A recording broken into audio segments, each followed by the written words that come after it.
Bonjour et bienvenue dans l'espace multimédia Caisse France. Jean-Claude Jacquiot. Cette vidéo est le premier volet de notre offre PLM, Project Lifecycle Management, qui comprend les modules gestion des exigences, gestion du plan de test, architecture système et analyse et gestion des risques techniques. Regardons ce premier film, gestion des exigences, avec un exemple, un projet de démonstration d'Envision System Engineering Suite. C'est une autodémo. Ce film est composé de 9 parties.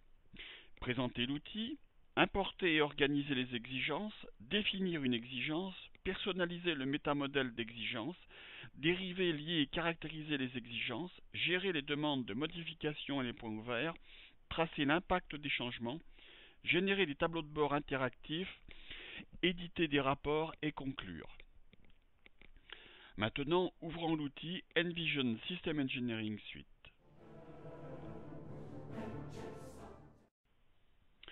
Première partie, présenter l'outil. La fenêtre d'accueil est composée de 2 régions.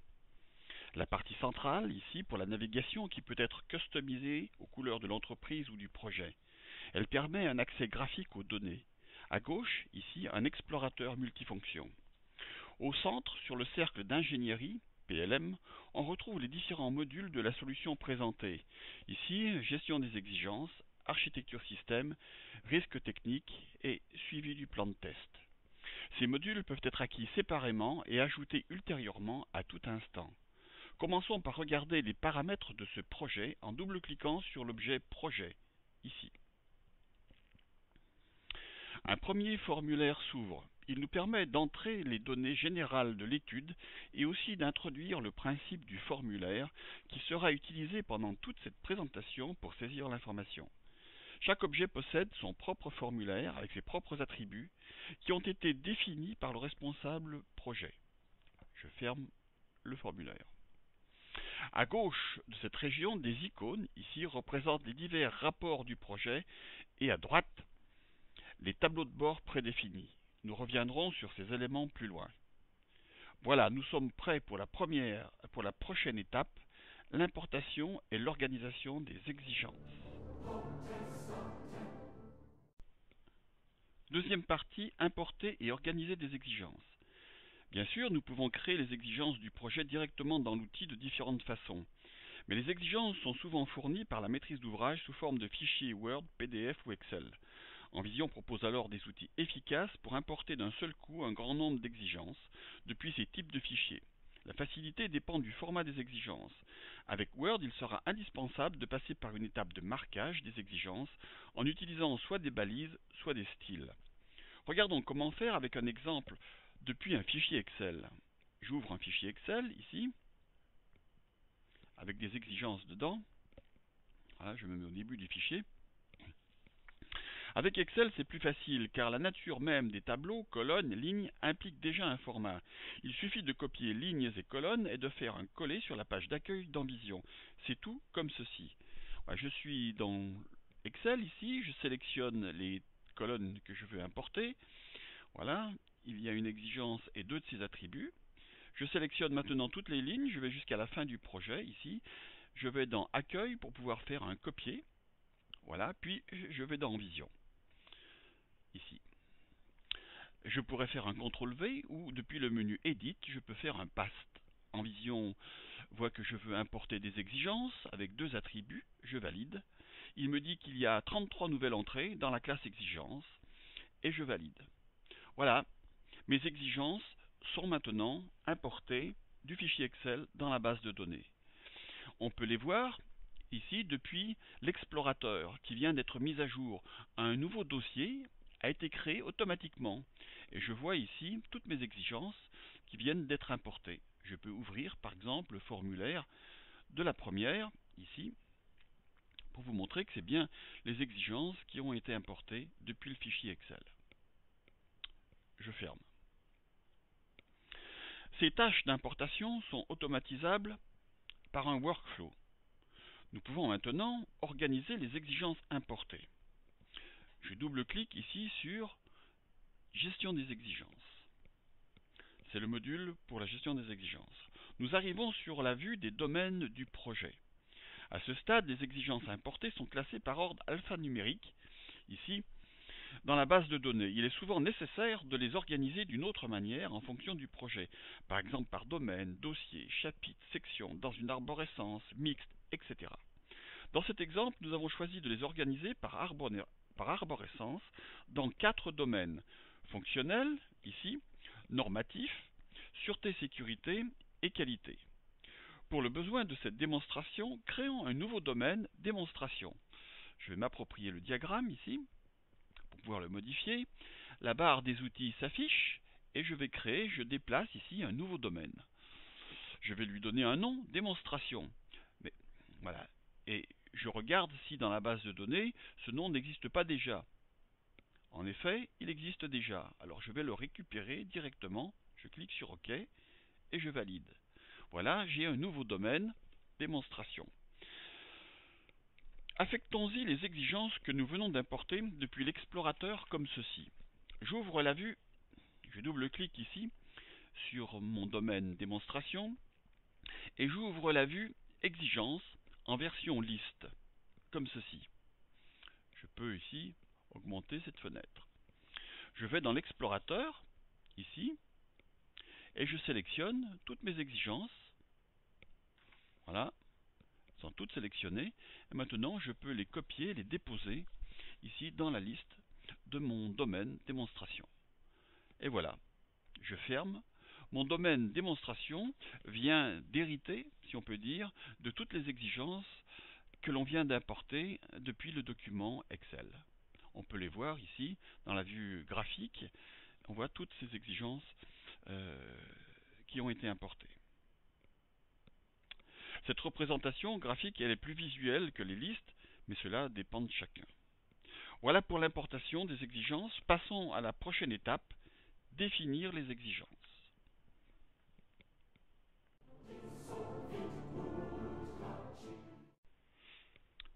Troisième partie, définir les exigences. Concentrons-nous sur l'exigence fonctionnelle E100-010 du domaine 100 exigences fonctionnelles ici. Je double-clique et je choisis la vue graphique. Ici, on voit que les exigences sont identifiées avec une numérotation alphanumérique, E100-010. Le format est libre. Le texte qui suit ici est son libellé. Ouvrons le formulaire de l'exigence comme ceci.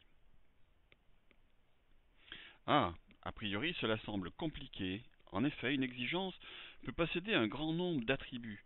Il est alors plus simple de les regrouper par des onglets, dans des onglets, comme ici. Pour faire court, je vais détailler uniquement les 2 attributs les plus importants. Ensuite, je survolerai les autres propriétés d'une exigence. Regardons le libellé, ici. C'est-à-dire une description succincte qui peut être formalisée. C'est le champ le plus important. Tous les autres pourraient être considérés comme optionnels. Ils servent surtout au suivi des exigences. Ici, le champ description.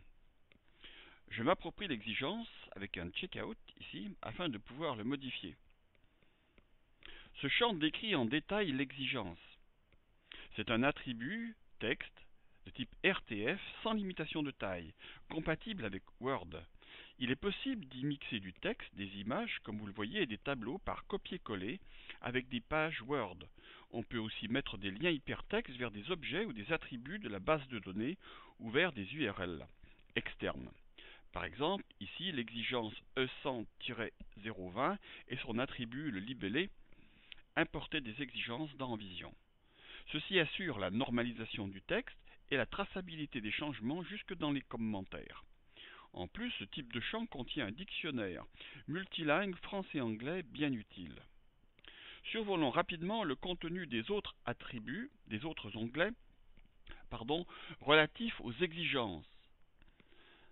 Je vais dans l'onglet Détails. Ici, on voit l'attribut de type, difficulté, stabilité, priorité, raison des changements, type de modification, l'adresse email du propriétaire de l'exigence. Cette exigence peut être liée à des documents extérieurs que l'on peut ouvrir ici et on peut préciser dans quel chapitre, section ou mot-clé. Voilà, je reviens ici dans l'onglet Définition. Tous les autres onglets concernent le suivi de l'exigence, que nous verrons dans un autre chapitre, justement consacré au suivi des tests. À ce stade, une question se pose. comment faire pour ajouter de nouvelles propriétés au métamodèle d'exigence? En effet, si ces attributs ne me conviennent pas, je souhaiterais pouvoir en ajouter ou en supprimer. Eh bien, c'est justement le sujet de la prochaine étape. Je ferme le formulaire.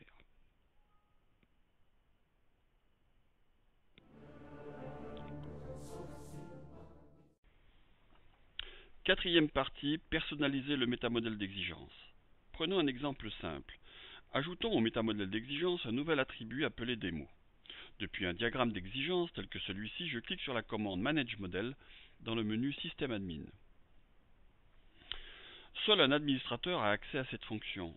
Envision détecte que je suis dans le modèle d'exigence, ici. Ce modèle ne contient qu'un seul objet, une exigence, ici. Je double-clique sur l'objet exigence. Pour info, le méta-outil utilise une technologie orientée objet.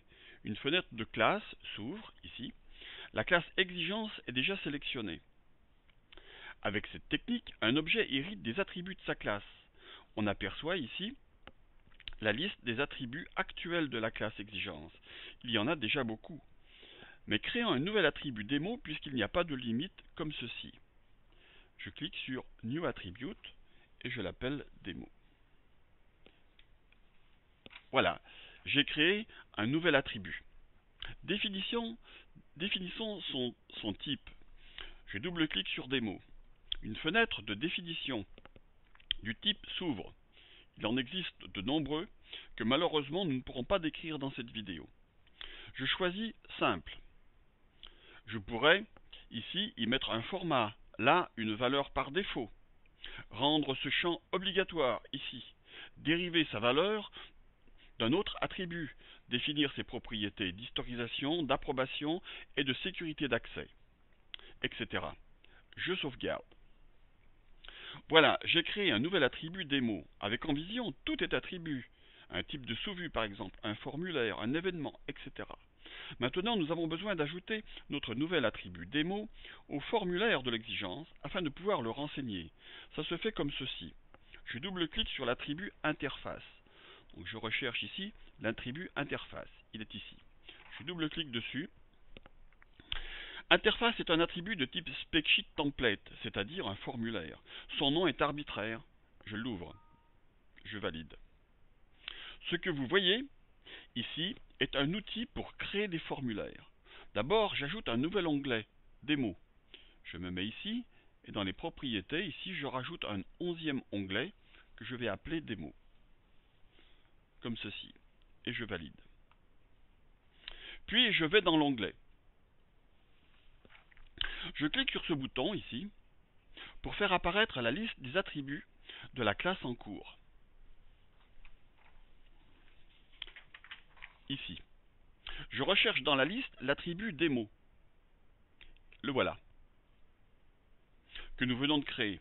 Je fais un sélectionner déplacé de l'attribut démo vers mon formulaire. Comme ceci. Je retourne sur définition. Par exemple, pour copier des boutons. Plutôt que de les créer, je les sélectionne ici. Je fais un CTRL V. Je retourne dans l'onglet démo. Pardon.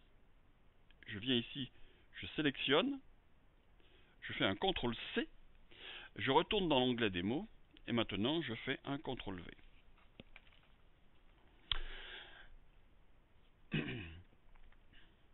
C'est terminé. Bien sûr, je peux gérer les couleurs, la trame de fond, insérer des logos, mais bon, on n'a pas le temps. Je ferme toutes les fenêtres et je retourne dans le projet.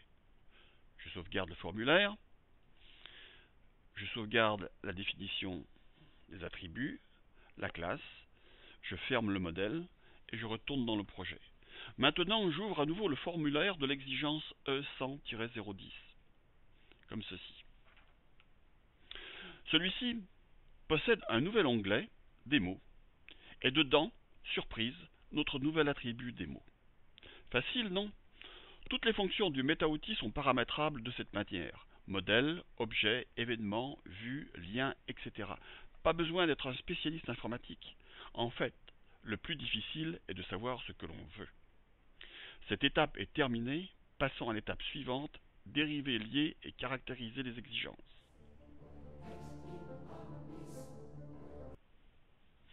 Cinquième partie, dérivés, lier et caractériser les exigences. À propos de dérivés, une exigence peut être décomposée en sous-exigences, on dit aussi dérivée.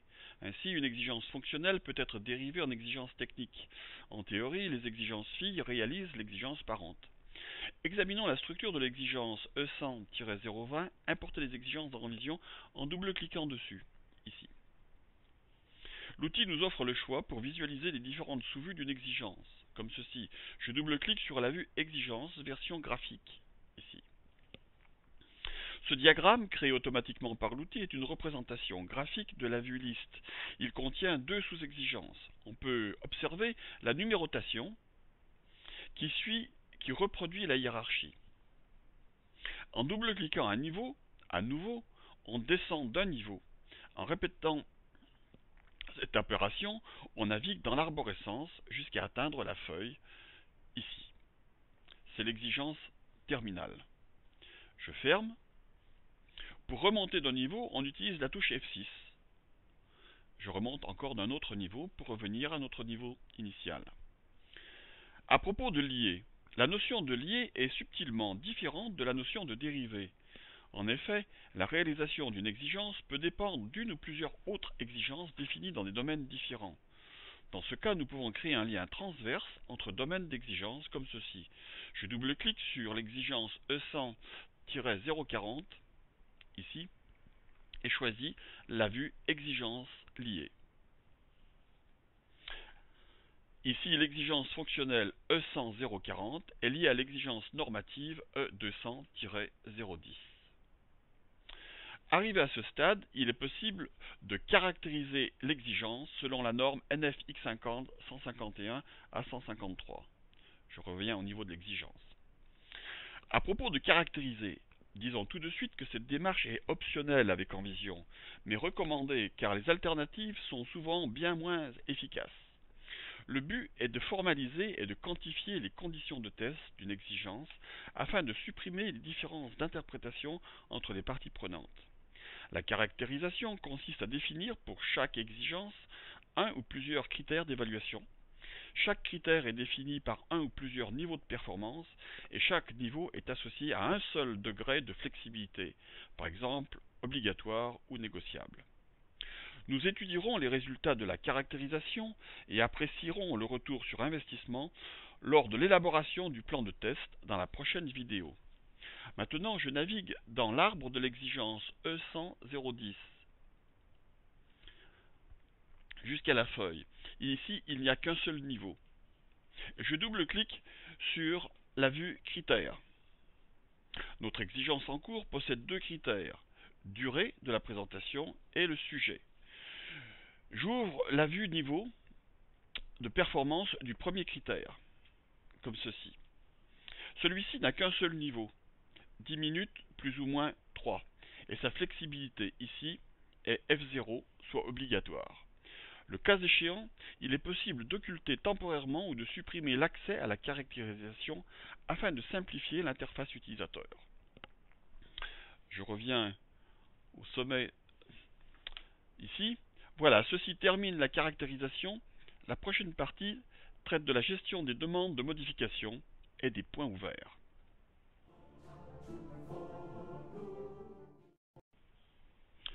Sixième partie, gérer les demandes de modification et les points ouverts. Pour gérer les demandes de modification, qui ne manqueront pas, je double-clique sur l'exigence E100-010 et sélectionne la vue demande de modification. Une exigence peut faire l'objet de N demandes de modification. Notre exigence en cours n'en possède qu'une seule, dont voici les caractéristiques. J'ouvre le formulaire. Les caractéristiques, ici nous voyons la date de demande de modification, le demandeur, le statut de la demande, l'historisation de la demande et la description de la modification. Ces demandes peuvent être listées dans des tableaux de bord avec des filtres multiples. Cela permet de connaître en temps réel l'état détaillé des demandes. Je ferme le formulaire et je reviens au niveau de l'exigence. Maintenant, la gestion des points ouverts permet de connaître précisément le statut du projet et de suivre les difficultés rencontrées lors de la spécification ou de l'implémentation de l'exigence sur tout le cycle de vie. Ces éléments constituent le fond du tableau de bord suivi des points ouverts. Les responsables projet auront le statut en temps réel de chaque difficulté, en cours, en passe d'être résolue ou non résolue, et pourront préciser dans le détail, entre autres, les dates de résolution des problèmes ou les retards. Donc je double-clique sur l'exigence, toujours la même, E100-010, et je choisis la vue point ouvert. Notre exigence en cours possède deux points ouverts, et voici les éléments du premier. J'ouvre donc le formulaire du premier point ouvert. On peut voir qui suit le point ouvert, l'état du point ouvert, la date d'ouverture, la date d'objectif, la date de fermeture, l'avancement, et puis les tâches à réaliser. Je ferme le formulaire. Ceci termine cette présentation. La prochaine partie abordera la traçabilité de l'impact des changements.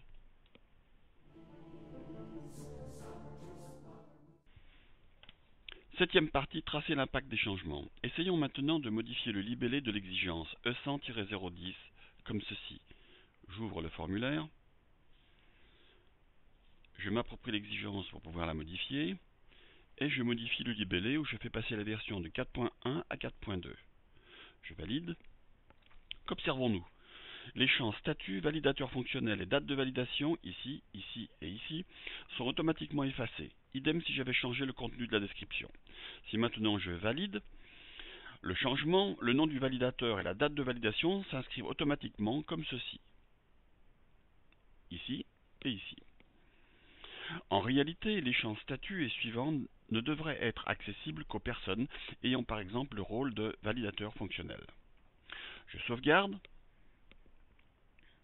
comme ceci, et je fais une demande d'approbation avec un checking Submit for Approval.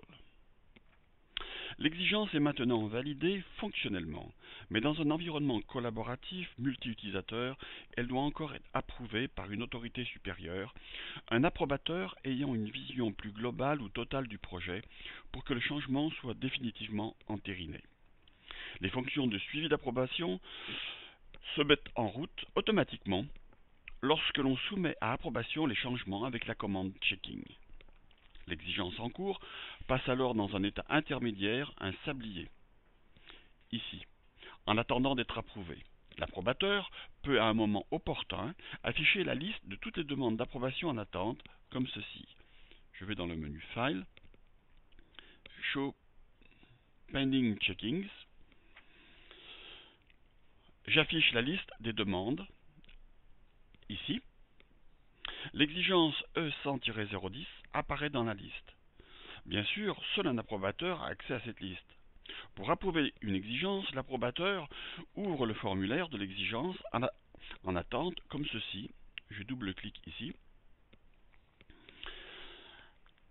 Et j'ouvre le formulaire. Afin de faciliter la tâche, Envision encadre en jaune les champs qui ont été modifiés, le libellé ici et la date de validation. Si l'approbateur le souhaite, il peut comparer simultanément la version en attente d'approbation et l'original, comme ceci. J'ouvre ici la version originale. Et j'ai donc les deux versions simultanément. Selon sa décision, il pourra ici approuver en laissant un commentaire ou non, ou rejeter la demande en donnant la raison, ici. Finalement, j'approuve sans commentaire. Voilà, comme ceci. Je ferme, ici. Mon exigence est enregistrée définitivement. Envision enregistre tous les changements. Depuis un historique des approbations, il est possible de rappeler la définition d'une exigence à une date antérieure donnée. J'ouvre à nouveau le formulaire de l'exigence pour étudier la complétude. La complétude consiste à calculer l'état d'une exigence sur toute sa structure. Ainsi, une exigence sera affichée complète lorsque toute sa sous-arborescence d'exigence fille sera complète et validée. Envision affiche dans ce cas une coche verte, comme ici. Le champ complétude, ici, correspond à l'état de l'exigence courante, 1 égale complet. Les champs informatifs suivants sont calculés par l'outil. Il montre ici le nombre total d'exigences phi à partir de cette exigence, l'état des sous-exigences validées, l'état global qui correspond à la complétude et à la validation des sous-exigences et de l'exigence courante. Je ferme le formulaire. Passons maintenant au suivi d'impact et à la recherche d'informations. Imaginons que je souhaite connaître l'impact d'une modification de l'exigence E100-010. J'ouvre l'explorateur, ici, avec Find Replace. J'entre ici dans ce champ E100-010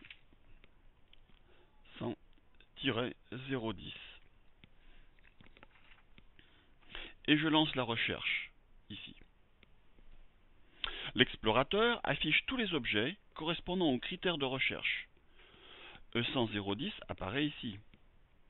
Dans la fenêtre du bas, ici, tous les attributs ou les critères de recherche sont référencés. Ici, dans la description de l'exigence E300-010. Ici. On peut voir précisément l'endroit dans l'attribut description en pointant sur la ligne, ici, en jaune.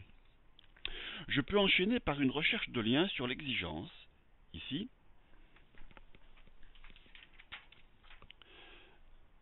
Je fais un Show Where Use, ici.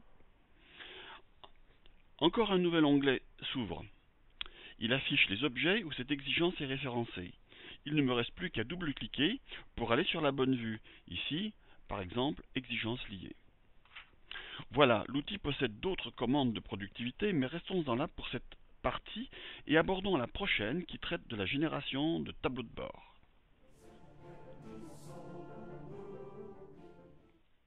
Huitième partie, produire des tableaux de bord interactifs. Les tableaux de bord sont des outils puissants pour analyser d'un seul coup d'œil une grande quantité d'informations.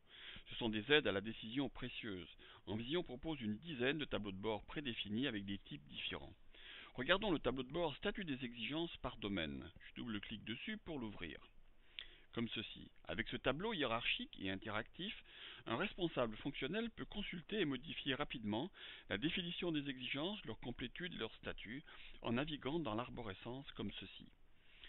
Je regarde le domaine d'exigence fonctionnelle ici, je l'ouvre, je vois qu'il possède des exigences, mais il possède aussi deux sous-domaines.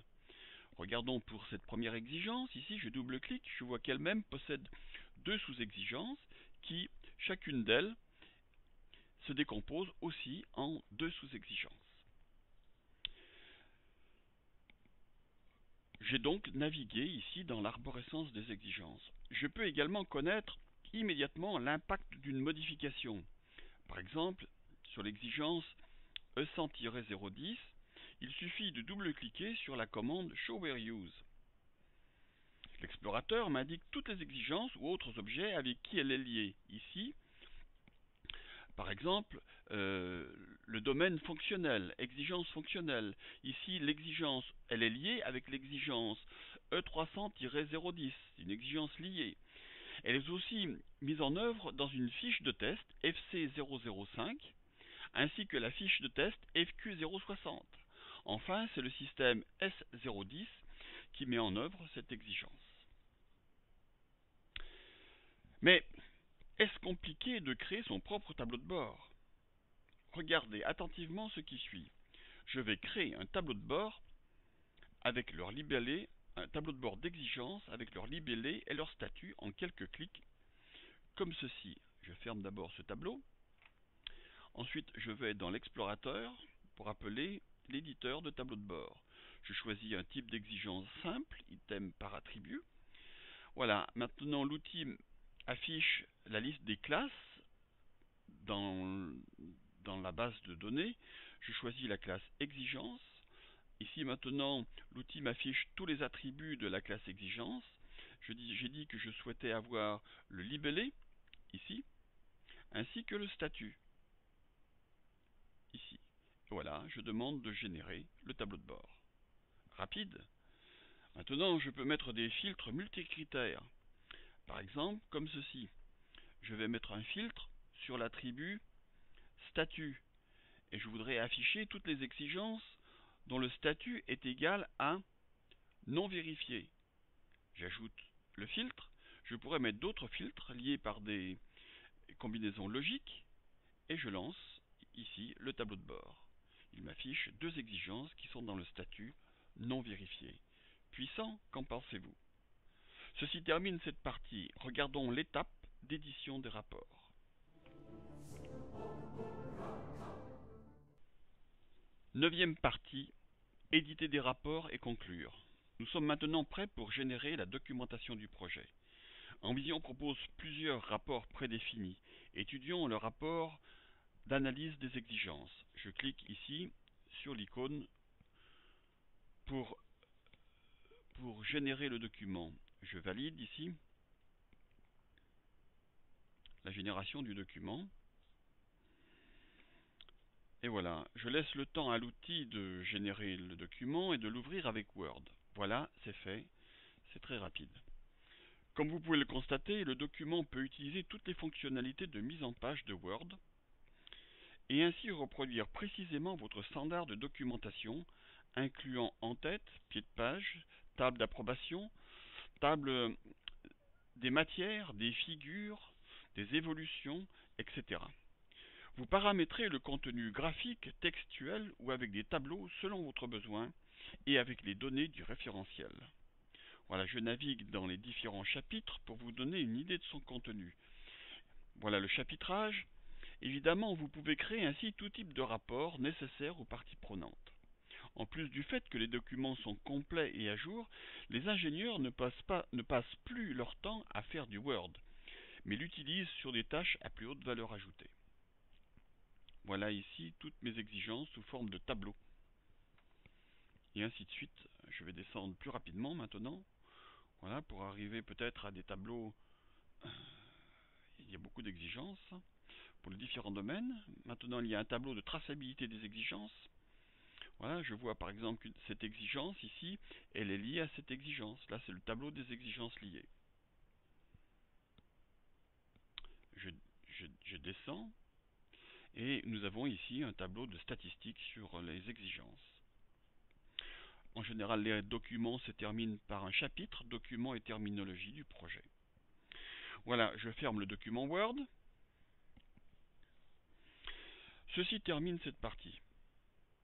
Et en même temps, nous arrivons au terme de cette vidéo. En conclusion, la gestion d'exigences est finalement facile à appréhender et très efficace pour accroître les performances et la qualité, pour maintenir les coûts, prouver la conformité et suivre l'évolution de vos projets. Nous espérons que ces informations, bien que denses, vous seront utiles et vous inciteront à mettre en œuvre ces concepts dans votre prochain projet. Continuez d'enrichir vos connaissances dans ce domaine en visualisant les 3 autres vidéos disponibles sur ce canal. La gestion du plan de test, l'architecture système avec traçabilité des exigences, l'analyse des risques techniques. Merci et à bientôt.